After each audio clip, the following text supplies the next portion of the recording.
And this is the astrological forecast for the sign of Leo for 2024.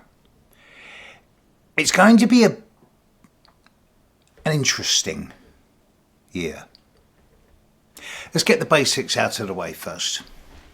The Sun will move into Leo, as it does every year, on the 22nd of July.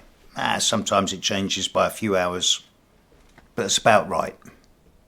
The Leo new moon, when the Sun and Moon come together in Leo, will be on the 4th of August. And the Leo full moon in 2024 will be on the 25th of January. Now, this full moon is likely to be quite a difficult one for many people. It is square Jupiter quite strongly, 0 degrees.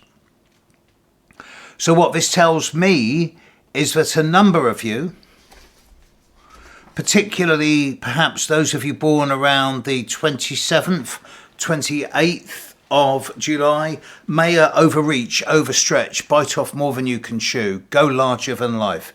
It would be easy for a number of you to just expect too much of others or of yourself at this time. So that full moon on the 25th of January, cautionary note. Mercury will move into Leo on the 2nd of July. It will then go retrograde. It will slow down as it gets into Leo. It will go retrograde back into Leo around the 16th of August, where it will then stay in Leo until it moves forward on the 9th of September and then finally leaves Leo on the 14th of September. So it's got two visits from the 2nd of July through to about the 25th of July, and then from the 16th of August to the 14th of September. So Mercury's going to be a busy bee in Leo, and it's going to be particularly influencing those of you born on or after the 14th of August. So if you're one of these people born on or after the 14th of August, then over that period, particularly of the 16th of August to the 14th of September, it is not a good time to be making major changes, of course. Venus will move into Leo on the 11th of July, and it will stay with you for about 4 weeks. Mars will move into Leo on the 4th of November, and then it will really slow down quite fast before then going retrograde on the 6th of December, and then it will head back out of Leo as we get towards the end of the year and the start of next year. Cover that one another time.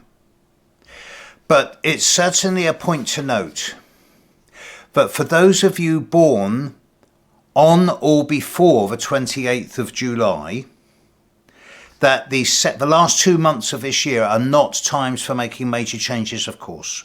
With Mars retrograde on top of your Sun, any big changes you make are unlikely to work out the way you expect, and it could go calamitously wrong. So if you're born on or before the 28th of July, be careful in the last couple of months of this year. Jupiter is going to square the Sun of basically all of you, or at least those of you born from the 28th of July onwards, on its journey through Taurus through to the 25th of May. Not too bothered by this. From the 25th of May onwards, Jupiter moves into Gemini. So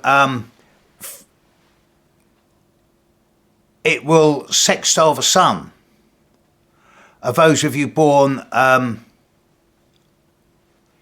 in early Leo, once and once only, through to about the 22nd of July. It will sextile the Sun of all of you born in July and early August, through to about the 4th of August. And then after this, if you're born from the 5th to the 14th of August, then from mid-July onwards, Jupiter's going to spend 7 months sextiling your Sun. So this is really good news.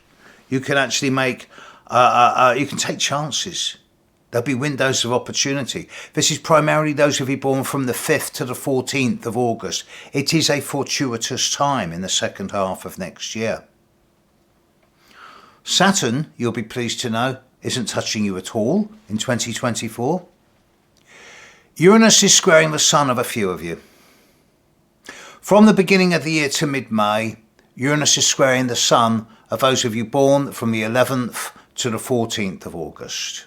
So the ongoing challenges, disruption, potential disorder, with the need for more novel and original and innovative ways of dealing with the problems in life, will continue until mid-May. From when on, Uranus will then start squaring the Sun of those of you born from the 15th to the 19th of August. So if you're one of these people, 15th to the 19th, the time of June onwards is also going to have with it in it a level of challenge, change, and the need to make changes willingly as opposed to reacting to changes being imposed upon you. And of course, Pluto is moving into your opposite sign. So Pluto will oppose the Sun of those of you born at the very start of Leo. So if you're born on the 22nd, 23rd, possibly the 24th of July, Pluto's going to be opposite your Sun over this coming year. So you will need to dance with this.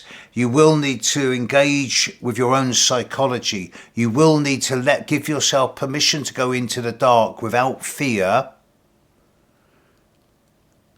and to bring light into the dark and then bring dark into the light.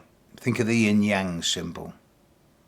There are a few dates that particularly jump, all to do with Pluto. The Sun will conjunct the Mercury retrograde on the 19th of August. That's not a big deal. The Sun will oppose Pluto on the 23rd of July. Mercury will oppose Pluto on the 3rd of July. Venus will oppose Pluto on the 12th of July. All of these will be at the very start of Leo, the very start of Aquarius.